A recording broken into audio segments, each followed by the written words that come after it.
এই ধরনের যে উৎসব প্রতি বছর যেন হয়। এবং এইবার যেটা স্টল আমরা দিলাম, এই স্টলের মাধ্যমে বা যেসব জানকারি দিলাম কোন কোন জায়গায় আমরা দিতে পারিনি, সেটা যেন নেক্সট টাইম যখন আবার করবো সেই খামতিগুলো যেন আমরা পূরণ করতে পারি।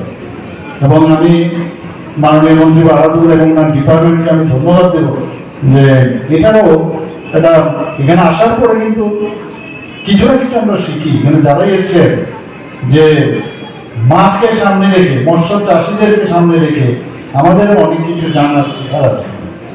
এখানে মেইন যে উৎসবের উদ্দেশ্য একটা হচ্ছে মৎস্য পণ্যকে রাজ্যের জনগণের কাছে জনপ্রিয়করণ, তাদের মৎস্য ভিত্তিক পণ্যের পুষ্টি ও স্বাস্থ্য উপকারিতা সম্পর্কে ভোক্তাদের মধ্যে সচেতনতা সৃষ্টি করা এবং মৎস্য ভিত্তিক পণ্যের মাধ্যমে ব্যবসা বাণিজ্যের সুযোগ সৃষ্টি করা।